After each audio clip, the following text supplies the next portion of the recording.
Bueno, hermanos, bienvenidos, muy bienvenidos cada uno de ustedes. Qué alegre que estamos listos para otro martes de estudio bíblico. Estamos hoy 5 de mayo, 5 de mayo del año 2026 en nuestro estudio número 42. Estudio número 42 ya, sin querer 42 martes, vamos, 42 semanas estudiando Ezequiel. Y por favor busquemos Ezequiel capítulo 31, vamos a ver todo el capítulo.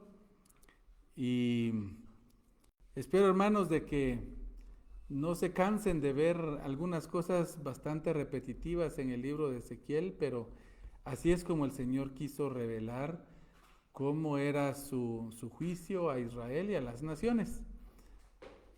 Por favor recuerden que estamos en la etapa en la que Dios está revelando una profecía en contra de Egipto. Algo que en la época en la que Ezequiel lo está diciendo,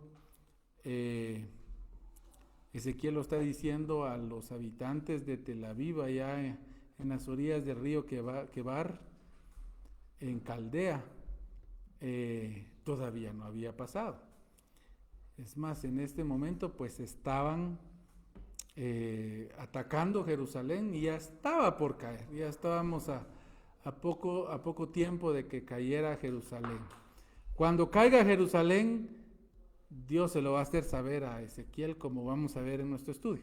Pero por ahorita Dios sigue revelando profecía en contra de Egipto y Faraón, y hoy va a pedirle a Ezequiel que haga una comparación entre Faraón y otro gran líder de la antigüedad para que Faraón tome ejemplo.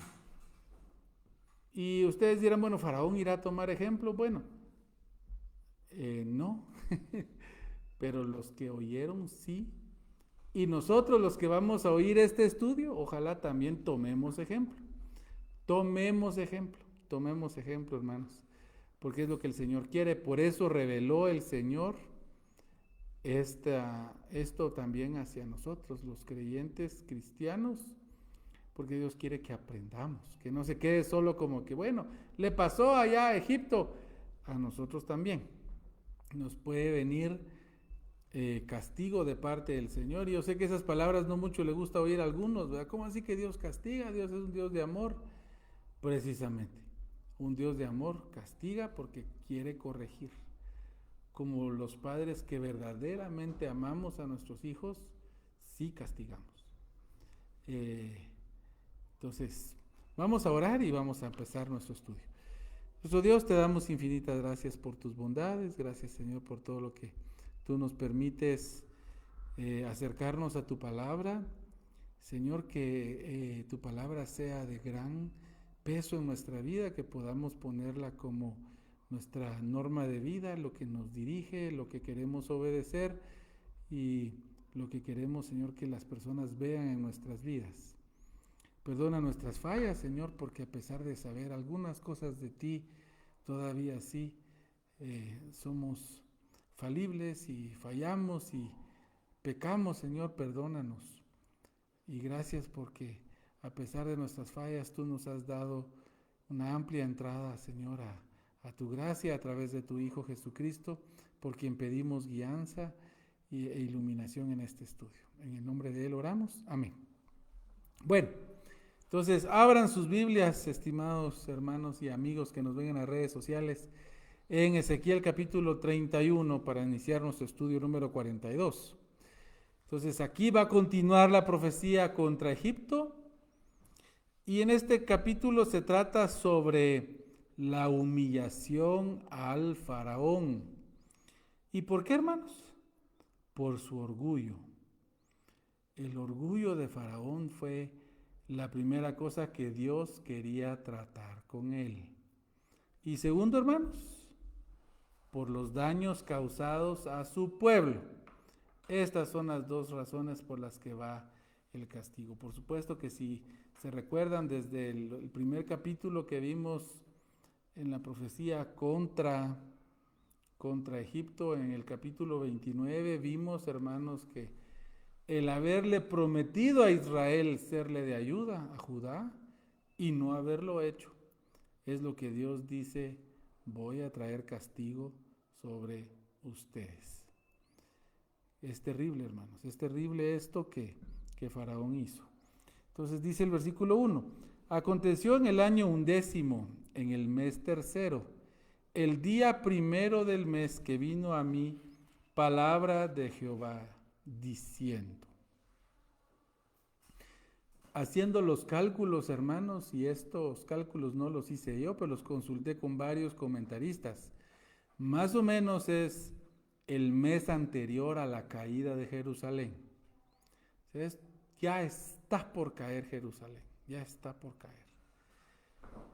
¿Qué está pasando? Pues Nabucodonosor está atacando con todas sus fuerzas la ciudad.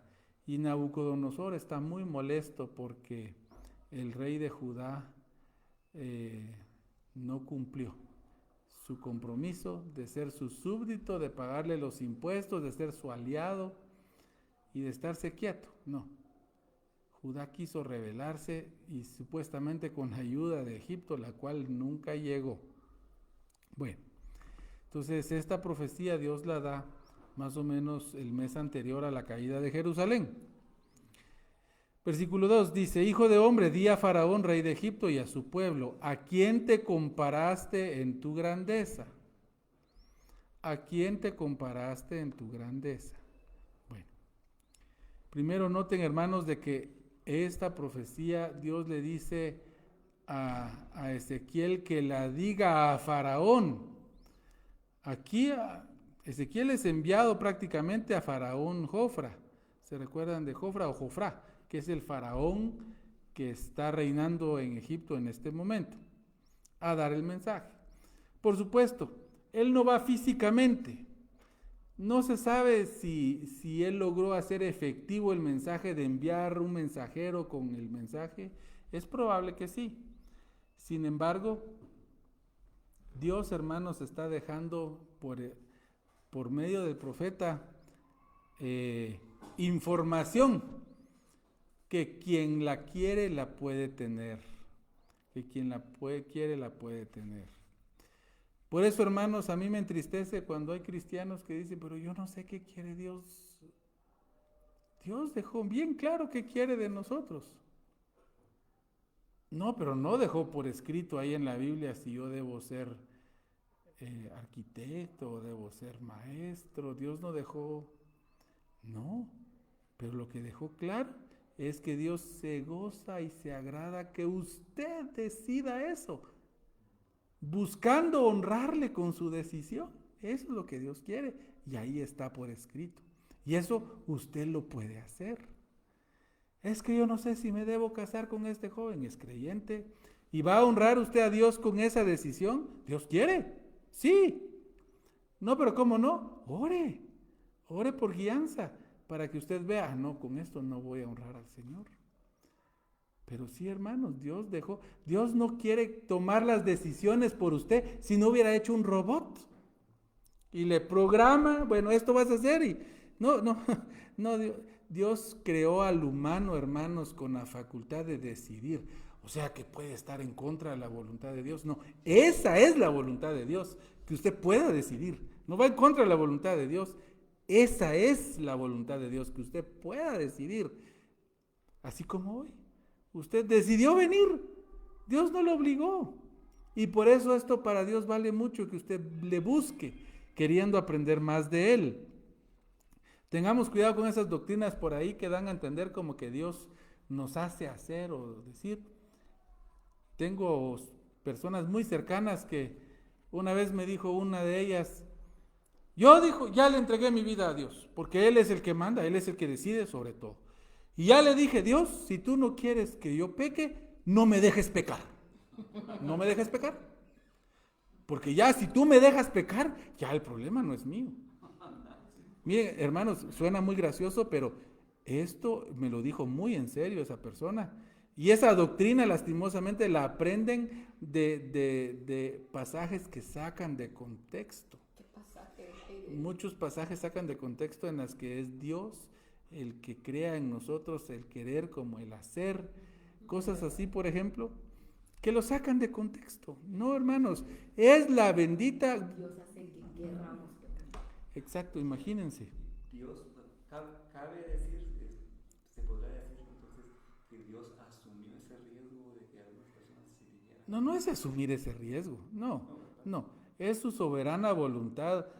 No, él sabe cuál es el producto de eso sí, Dios sabe el producto. Él sabe de que muchos no van a creer y se van a condenar, pero Dios valora eso tanto, porque eso permite que quien le busca, porque le ama y porque quiere. O sea que la salvación es un mérito mío, no. Por ejemplo, si usted recibe un regalo y extiende las manos para recibirlo, usted puede decir que ese regalo usted lo obtuvo porque agarró con sus manos el regalo y dijo gracias. No, nadie en su sano juicio dice que hay un trabajo. No. Pero usted quiso. Usted sí quiso recibir. Usted dijo sí, gracias. Porque usted pudo haber dicho, no, gracias, no quiero ese regalo. Y eso es lo que tristemente hace las personas que no quieren recibir el regalo de la salvación, porque ese regalo Dios lo ofrece a todas las personas. Cristo murió por todo el mundo, todos. Y el que cree en Jesús como su Salvador recibe ese regalo. Entonces tiene que creer, sí tiene que creer. Entonces es una obra, no es una obra. Es un aceptar la obra que Cristo hizo por nosotros. Piensen en este regalo. Si alguien quiere ver que es una obra el recibir el regalo, hermanos, bueno, también es una obra estar vivo y respirar y tener la fuerza de decir sí o no. Eso también Dios lo da. Pero no podemos llevar este extremo, porque entonces tendríamos que decir que absolutamente todo, hasta la vida, para que yo pueda decir que sí a la salvación tengo que existir y Dios es el que me permite existir. No llevemos esto a lo complicado, la Biblia es muy sencilla en esto. Dice San Juan 3:16, el que en él cree tiene vida eterna. Eso dice la Biblia, no lo digo yo, no es mi opinión. ¿Y qué hay de todos los pasajes que dicen que uno debe portarse? Claro, Dios quiere que nos portemos bien, pero no es lo que nos salva. Es lo que nos salva de problemas en la tierra, eso sí. Y Dios quiere que vivamos una vida abundante. Por eso Faraón no tiene excusa. Faraón sabía dónde estaba el Dios verdadero. Faraón sabía de la fe de Judá. Faraón no quiso consultar al Dios verdadero, pero la información estaba.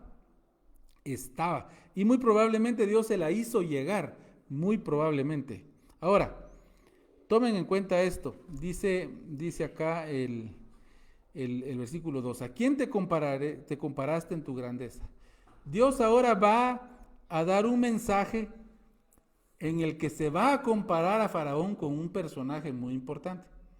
No se dice por nombre, pero lo podemos sobreentender, como vamos a notar acá. Pero entonces este mensaje, ¿a quién se le dio realmente? A los judíos, hermanos, de allá de Tel Aviv en Caldea. No Tel Aviv en Israel moderno, Tel Aviv en Caldea, a las orillas del río Quebar, en Caldea. Esta pequeña colonia de judíos en donde Ezequiel estaba dando la palabra de Dios. ¿Por qué, hermanos? ¿Saben por qué? Porque esta pequeña colonia de judíos todavía tenían la esperanza, ellos también, que Egipto verdaderamente apoyara a Judá, derrotaran a Nabucodonosor, porque ellos añoraban regresar a casa. Pero ellos no se estaban apoyando en Dios, se estaban apoyando en Egipto. Y Dios quiere que ellos les quede muy claro de que apoyarse en el humano es un error. Dios quiere que nos apoyemos en Dios. Pero ¿qué tal si Dios mandó a ese humano? Bueno, sí, tenemos que ver. Es un enviado de Dios, está hablando de parte de Dios. Se nota que lo que pide es acorde a la palabra de Dios. Bueno, hermanos, ahí no nos estamos apoyando en la persona, nos estamos apoyando en Dios, al final de cuentas. Entonces, dice el 3, he aquí, era el asirio cedro en el Líbano, de hermosas ramas, de frondoso ramaje y de grande altura, y su copa estaba entre densas ramas. Era el asirio, dice. Entonces la comparación es con un asirio. Un asirio que dice que era como el cedro del Líbano, de hermosas ramas, de frondoso ramaje. Y este asirio, hermanos, es Sennacherib. Sennacherib fue el que intentó invadir Judá y no pudo. O sea, sí invadió Judá, sí invadió Judá, pero no cayó Jerusalén, no conquistó. 46, gracias hermano pastor. Yo sí pensé que no había conquistado 46. 46 ciudades fortificadas conquistó Sennacherib en Judá. La que no cayó fue Jerusalén. Y por eso Dios fue el que derrotó ahí a Sennacherib. Dios mandó un ángel de la muerte y mató a todos los que estaban ahí, más de 150,000 personas. 185,000 soldados, el número exacto de nuestro hermano pastor que tiene la concordancia en la cabeza. Sí, gracias hermano. 185,000 personas mató el Señor, no el rey de ese entonces. ¿Se recuerdan quién era el rey? Ezequías, muy bien, Ezequías. Por eso es de que Ezequías se sintió. Derrotamos al más poderoso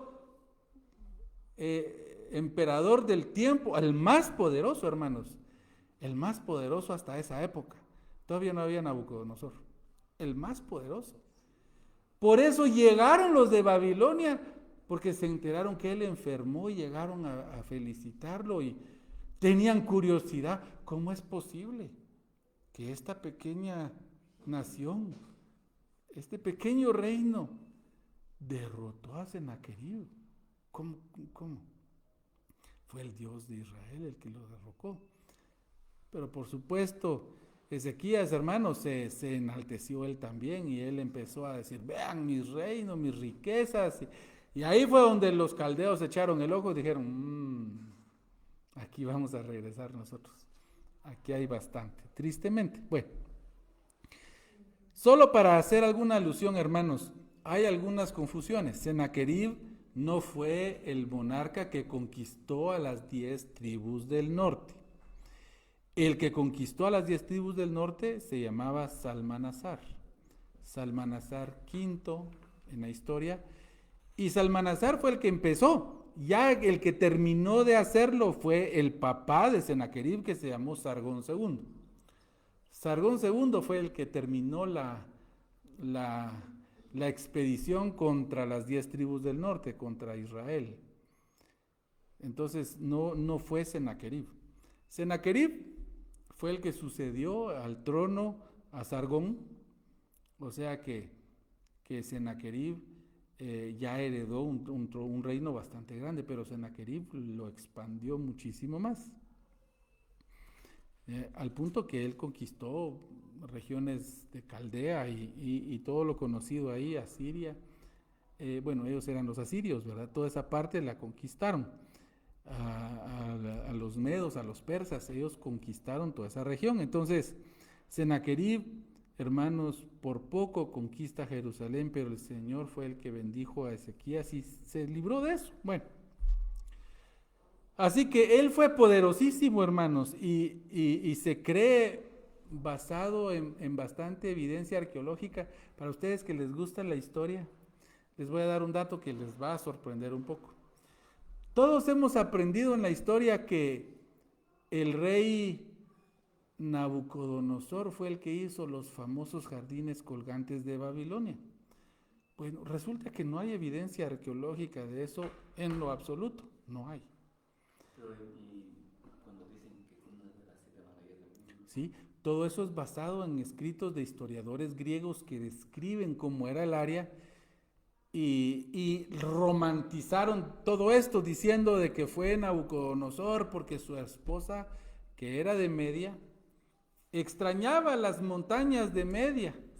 Y entonces él, enamoradísimo de su esposa, dijo, no, voy a hacer aquí unos jardines que parezcan montañas colgando, para que esas montañas le recuerden, esos jardines le recuerden a mi amada esposa su tierra natal allá en Media. ¿A ti no te he hecho jardines colgantes? jardines colgantes. No, aquí el colgado soy yo. Entero, ¿qué más jardines?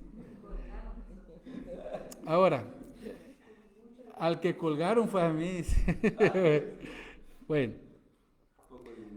miren hermanos, en cambio, cuando la evidencia arqueológica que hay, ahora les digo, esta es evidencia arqueológica y está la evidencia escrita. ¿Estamos seguros de uno o lo otro que le voy a decir? No tanto.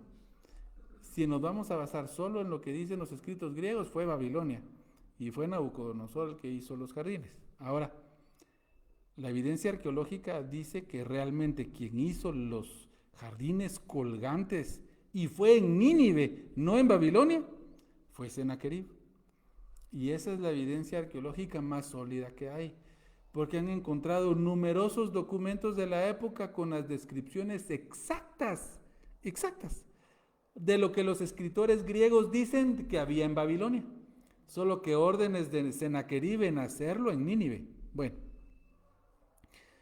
¿cómo conciliar eso? Bueno, los arqueólogos dicen que lo que muy probablemente pasó es que los griegos confundieron una ciudad con la otra y a un gobernante con otro, porque las culturas se parecen muchísimo.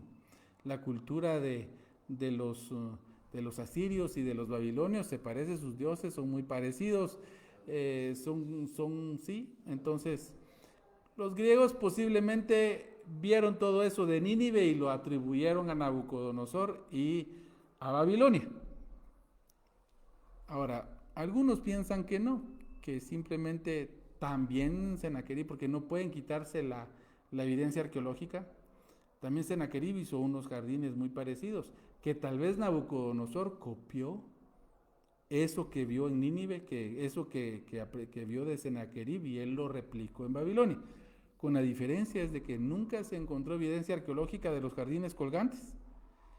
Y de todos los documentos que hay de Nabucodonosor, ninguno menciona nada de jardines colgantes, ni de los jardines, ni de que su esposa pidiera nada. O sea, evidencia arqueológica de todo eso no hay.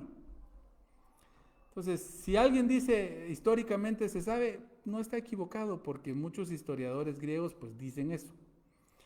Pero ustedes sepan, por si alguien ahí más estudioso se mete un poco más y dice, pero la evidencia arqueológica hasta ahorita, todavía revisé en algunos lugares, sigue sosteniendo de que lo más probable es que los jardines colgantes estuvieran en Nínive y los hubiera hecho el famoso Sennacherib. Bueno, Sennacherib también fue muy famoso porque la Biblia habla mucho de él, porque históricamente se habla de él tanto como de Sargón su padre y de Salmanásar su abuelo. O sea que, y de esto sí, de Salmanásar se habla en la Biblia. Entonces, bueno, sigamos adelante, solo como un dato histórico para ustedes, hay 4. Las aguas lo hicieron crecer. ¿A quién? A este cedro asirio, Sennacherib. Las aguas lo hicieron crecer, lo encubrió el abismo, sus ríos corrían alrededor de su pie y a todos los árboles del campo enviaban sus corrientes. Bueno, lo que quiere decir este versículo, sin ponerle tanto detalle, es que Sennacherib fue grande y poderoso entre las naciones. Grande y poderoso. Próspero. 5. Por tanto, se encumbró su altura sobre todos los árboles del campo y se multiplicaron sus ramas. Y a causa de las muchas aguas se alargó su ramaje que había echado. O sea, su crecimiento sobrepasó lo de las naciones de la época. Y al punto de que él ya no solo fue un conquistador, sino empezó a hacerle de provisión a las naciones. O sea, ya en él, ¿sí, hermano Noé? Muy parecido al sueño de Nabucodonosor en el capítulo 4, que sueña un árbol grande de copas. Daniel 4. Daniel 4, sí. Las aves venían. Exacto. Muy parecido, sí, muy parecido. Solo que este no es un sueño, esta es la revelación de Dios. Pero aquel sueño de Nabucodonosor en Daniel 4, para los que les gusta ver más detalles, pues Dios se lo dio a Nabucodonosor para que Daniel lo interpretara. Entonces... Pero él no era así de que era grande. bien, sobre él. Llegaron los pájaros. Bueno, sí, hacían sus nidos en él y hay bastantes detalles que vale la pena tomar. Dice el 6, en sus ramas hacían nido todas las aves del cielo y debajo de su ramaje parían todas las bestias del campo y a su sombra habitaban muchas naciones. Exactamente. Y es que esta expresión de que en sus ramas hacían nido todas las aves del cielo, hermanos, no puede evitarnos, y por favor perdonen la comparación porque la Biblia no está conectando una cosa con la otra, pero no podemos evitar verlo porque el Señor Jesús habló de eso en la parábola ¿de cuál? De la semilla de mostaza. Y en la parábola de la semilla de mostaza dice que se crece hasta que se hace la más grande de las hortalizas. El punto ahí es de que un arbusto no puede volverse árbol. No. Eso lo anima, lo extraño. Es extraño. Y lo otro interesante es de que era tan grande que, ¿qué dice? Que las aves del cielo hacían sus nidos ahí. Y bueno, la interpretación llana de muchos comentaristas, bueno, es de que el reino de Dios, pensando en la iglesia, que es donde Dios reina en este momento, es tan grande que por eso las aves hacen su nido ahí, porque es muy grande, o sea, iba a ser de bendición, pero realmente el mismo Señor Jesús dijo qué significaban esas aves. ¿Se recuerdan? ¿Qué? Los demonios. Hasta Satanás y sus demonios hacen su nido allí. A mí me recuerda al sueño que tuvo el del pan y del vino, el copero. Ah, sí. Que también que tenía las aves. Las aves llegaban a comer, exactamente. Tuvo un inicio así, digamos, así incipiente, así pequeñito, humilde, sencillo, pero la iglesia se fue extendiendo el cristianismo y se fue llenando de paganismo. Se llenó de paganismo. Entonces, no puedo yo evitar pensar de que aquí posiblemente el Señor está dando una pincelada de la posibilidad de que la maldad era reinante y campante en este reino. No necesariamente los demonios, pero los demonios son entes del mal. Ahora, ¿está diciendo eso claramente? No, no está diciendo eso. La alusión más clara es en que era mucha la prosperidad, y aquí pensando en los animales y en que se multiplicaban a su sombra, es porque había prosperidad económica, prosperidad, y eso era lo que estaba haciendo Asiria. Todos venían a la protección de Asiria. Bueno, como todos, digamos, que se arriman a Estados Unidos. Sí, a un país poderoso como nos pasa a nosotros, ¿verdad? Que a veces uno no está muy de acuerdo con las cosas que pasan allá, pero si le pasa algo a Estados Unidos que quiebren de una manera grande, imagínense qué nos pasa a nosotros, cuando nuestra economía es bastante dependiente, si no es que sumamente dependiente de las remesas y de lo que manden. Ni siquiera de la ayuda del país, sino me refiero a los guatemaltecos trabajadores arduamente allá, mandándole centavos a su gente acá. Entonces, eso es lo que mueve nuestra economía. Imagínense qué nos pasaría y qué nos va a pasar cuando esa nación caiga. Va a haber un tiempo de mucha pobreza posiblemente para nosotros acá. Va a estar más duro de lo que ya es. Bueno, también debe ayudarnos, hermanos, a los creyentes a no poner nuestros ojos en los gobiernos, ni en ese ni en ninguno. Nuestros ojos deben estar puestos en el Señor. No digo que no podamos nosotros trabajar con eso, no. Lo que estoy diciendo es que no esté ahí nuestra esperanza, que creamos que ahí está la respuesta. No, hermanos, la respuesta a todo está en el Señor. Ellos nos pueden fallar, de hecho, nos van a fallar. Dios no nos falla. 7. Se hizo pues hermoso en su grandeza con la extensión de sus ramas, porque su raíz estaba junto a muchas aguas. Y aquí, y esto sí lo ha dicho el mismo profeta, y en el Antiguo Testamento las muchas aguas siempre se asocian a muchos pueblos y naciones. O sea, sus raíces ya estaban metidos en muchas aguas. O sea, ya no solo era el sustento propio, sino que estas naciones mismas nutrían a Siria en tiempos de Sennacherib. 8. Los cedros no lo cubrieron en el huerto de Dios. Las hayas no fueron semejantes a sus ramas, ni los castaños fueron semejantes a su ramaje. Ningún árbol en el huerto de Dios fue semejante a él en su hermosura. O sea, en su tiempo Sennacherib fue poderosísimo, grande, majestuoso en comparación a las demás naciones. Aquí, hermanos, hay una... Leamos el 9 y noten un poquito más lo que quiero decirles. Lo hice hermoso con la multitud de sus ramas y todos los árboles de Edén. Porque antes dice solo huerto de Dios, pero ahorita sí dice claramente cuál era ese huerto de Dios. Edén, que estaban en el huerto de Dios, tuvieron de él envidia. ¿Qué está diciendo aquí Dios a través de Ezequiel? ¿Por qué está hablando de en el huerto de Dios? Mi duda es,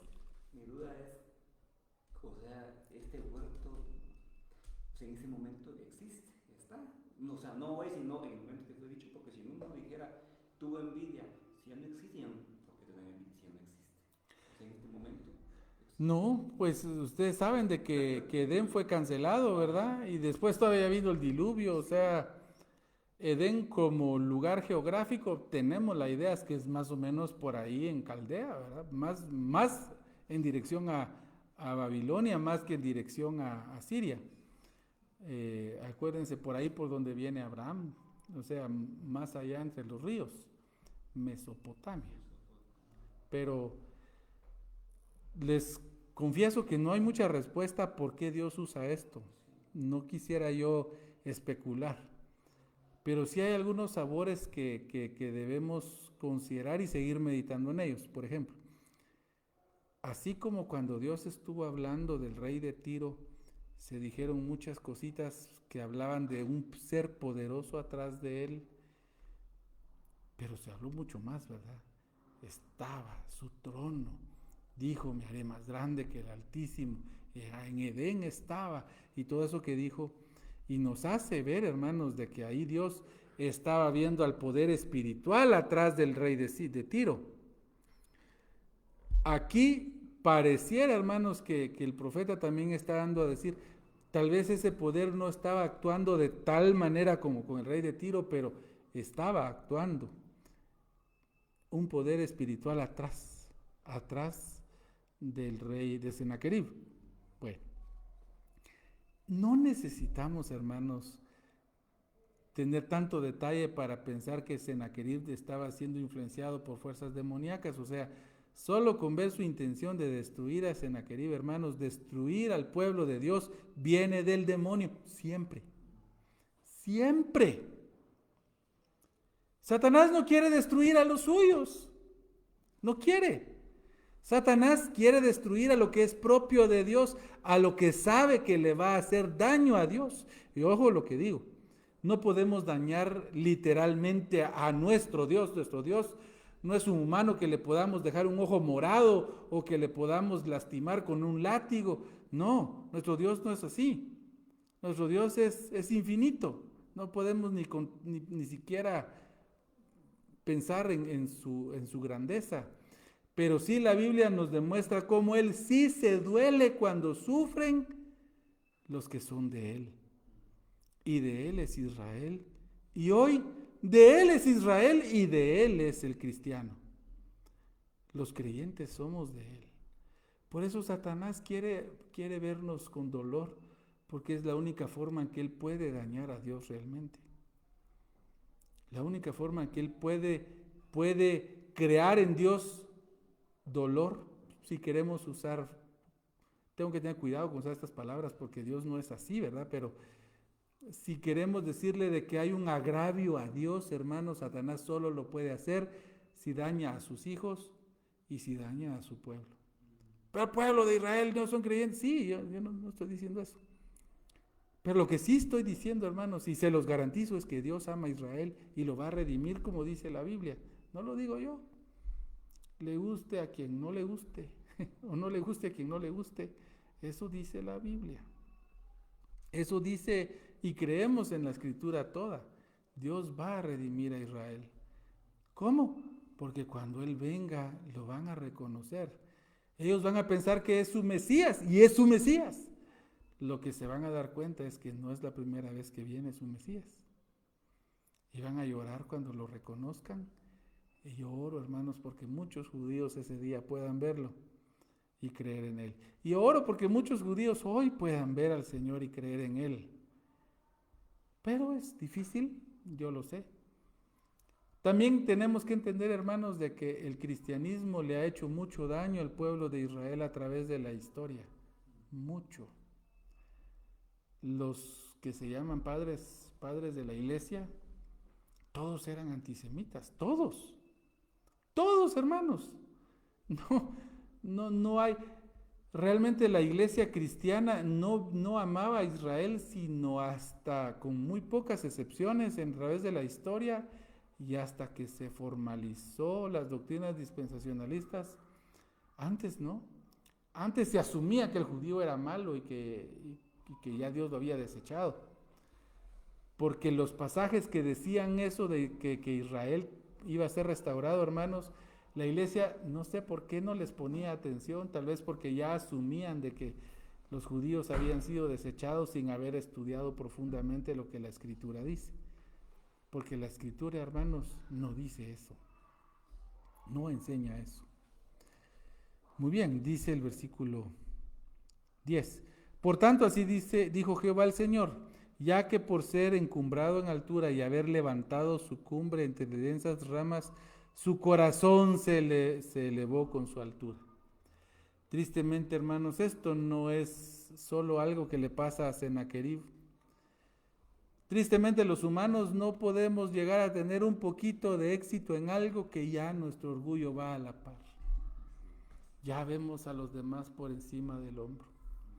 Hermanos, tengamos cuidado con el orgullo, porque de entre los pecados el orgullo ofende a Dios, como los demás pecados.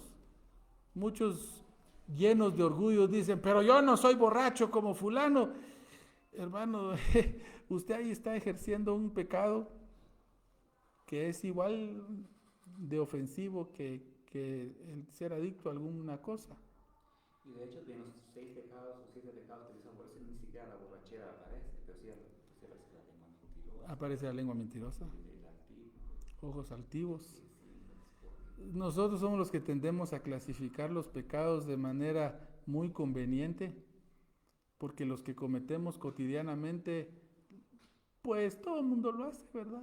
Mentimos, exageramos, robamos. Sí, robamos mucho, hermanos. Robamos tiempo, robamos atención, le robamos a Dios. Con el diezmo, no con las ofrendas, Él nos dio libertad de ofrendarle. Ojalá en esa libertad le ofrendemos bastante para que la obra siga adelante y no falten los recursos para las actividades eclesiásticas, pero no, le robamos a Dios cuando no le ponemos en primer lugar, porque ese es el lugar de Él.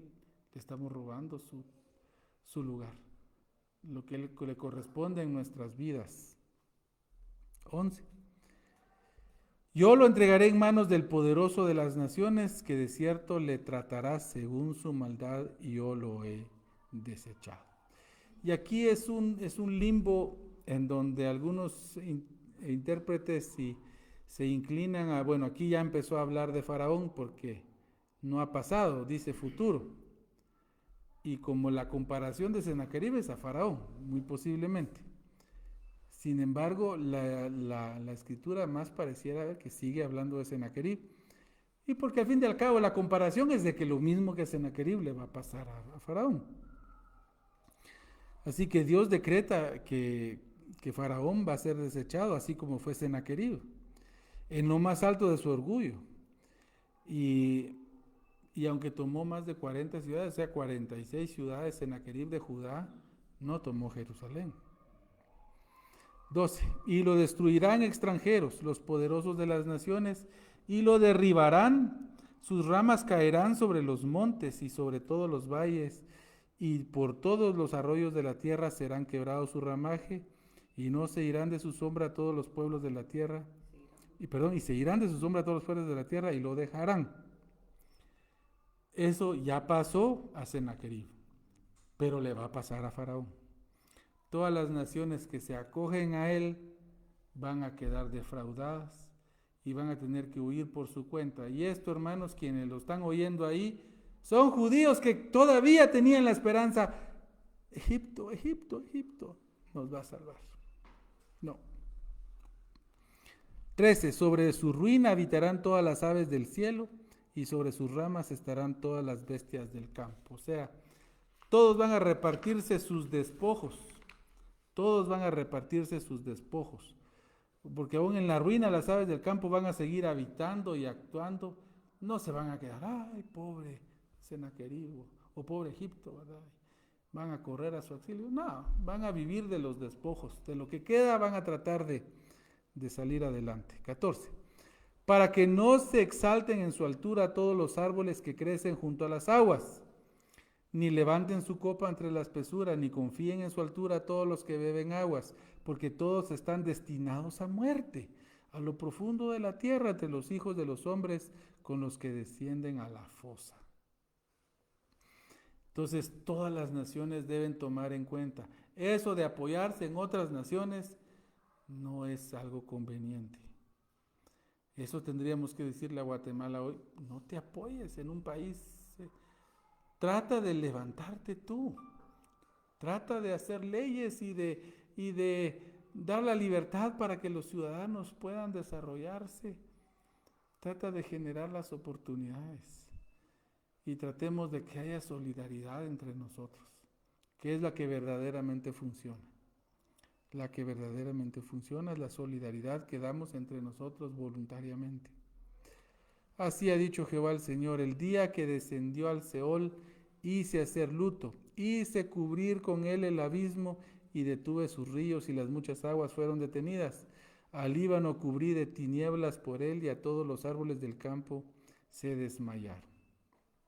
Ahora, hablando de la muerte de Sennacherib, Dios dice que fue notorio a todas las naciones porque se beneficiaban de él. Se beneficiaban, así que fue notorio ese descenso al Seol. Y la palabra Seol aquí, realmente es el lugar, es el Hades que dicen en hebreo, en donde van todas las almas de todas las personas antes de Cristo, hermanos. Ahí van todos, buenos y malos, los que van con Dios y los que no. Por supuesto que, viendo otros pasajes de la Escritura, esta tiene dos lados, ¿verdad? Un lado donde iban los que iban a esperar la resurrección de los justos, y donde los que iban a estar esperando la condenación eterna. Pero ahí van todos. Nosotros sabemos que Cristo esa cautividad la quitó para el creyente, y ahora el creyente que muere, su espíritu va con Dios. Su alma y su espíritu va con Dios a esperar la resurrección. Y en la resurrección, hermanos, que cuando Cristo nos arrebate a los cielos y estemos con Él, Él nos va a dar un cuerpo nuevo a los que hemos muerto, o nos va a transformar a los que no mueren, y vendremos con Él a establecer su reino por 1000 años en Israel.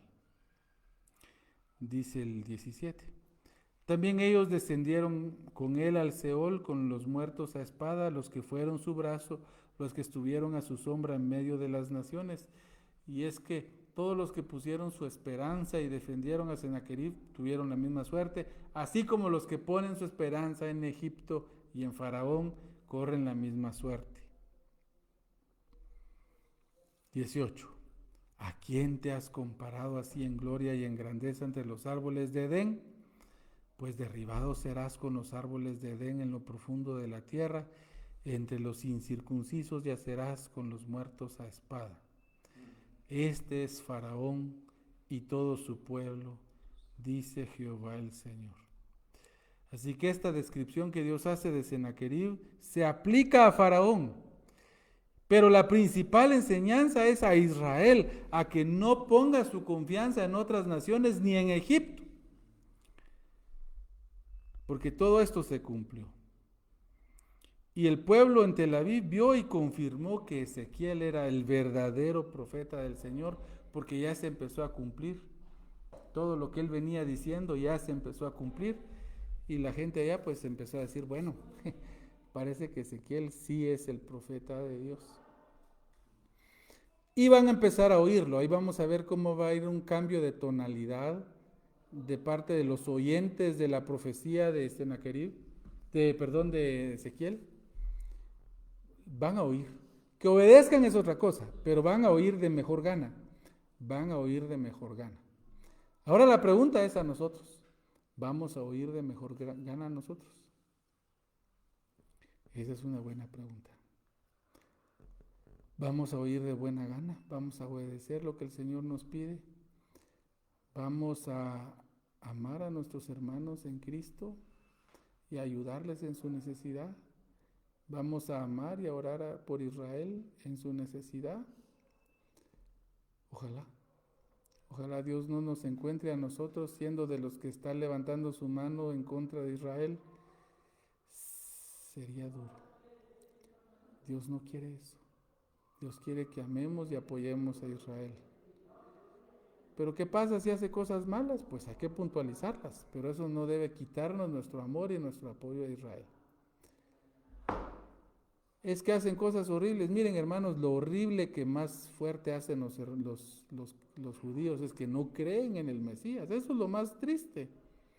Duele, hermanos, cuando uno los oye hablar del Señor como un simple humano, y algunos creen que ni existió y otros que creen que nada que ver con lo que tenemos en la Escritura. Duele mucho oírlo, porque el Señor vino por ellos, y que ellos lo rechacen de esa manera duele.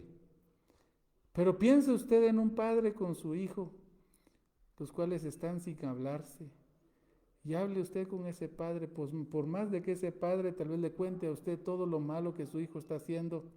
Si usted le pregunta honestamente a ese padre que el hijo abandonó y está lejos de él, ¿qué esperas de tu hijo? Seguro el padre va a decir que regrese a mí, que Dios lo perdone en lo que hizo. Yo lo amo, es mi hijo. Israel es hijo de Dios. O sea, ¿se va a ir al cielo? No. La institución Israel es de Dios. Los israelitas, el que cree en Cristo es salvo. Eso dice la Biblia. No se confunda. Así como la iglesia. ¿Cuánta gente está sentada en la iglesia y dice que es cristiana? Pero creen en Cristo. El que cree en Cristo es salvo. El que no, aunque tenga el apodo de cristiano, no es salvo. Porque la salvación no es ir a un templo, es creer en Cristo como mi Salvador, es personal. Yo creo eso. Eso dice la Escritura. El que cree eso es salvo. Y miren, hermanos, es tan sencillo que la gente lo niega. No, no puede ser. No puede ser. Bueno, hermanos, gracias por este tiempo. Vamos a terminar acá, a dejar algunos saludos acá a los que estuvieron conectados. Muchas gracias, Javes, por tu comentario. Que el Señor te bendiga. Hemos estado orando por ustedes y estamos muy contentos de las buenas noticias. Así que el Señor te bendiga a ti, a tu esposa y a la nueva criaturita. Que el Señor les bendiga. Es nena, ¿verdad? Es nena, sí. Felicidades, Javes. Estamos muy contentos y que todo esté bien con tu esposa. También a mi querida suegra. Saludos también a mi querida suegra. Un abrazo hasta Guate. A mi señora madre también. Gracias por los saludos, mi madre. También a Olga García Cano. Dios la bendiga, Olguita. A ver cuándo nos acompaña. Siempre son bienvenidos usted y su apreciado esposo. Hermano Mateo Nutal, fuertes abrazos, hermano. Pedro López también, muchas gracias por los saludos, Pedro. Esperanza Mérida, muchas gracias por los saludos. Buenas noches, hermano Alan McDougall, buenas noches. Saludos hasta Canadá. Y a mi tía Mercedes Herrera, también fuertes abrazos. Posiblemente mi tía Marta estuvo escuchando también, fuertes saludos para ella. Y así a todos los que se conectaron y tal vez solo dejaron un saludito o un like, gracias por los saludos. Que el Señor les bendiga. Nos vemos el próximo martes, pasadito de las 7 de la noche. Que el Señor les bendiga y muy buenas noches.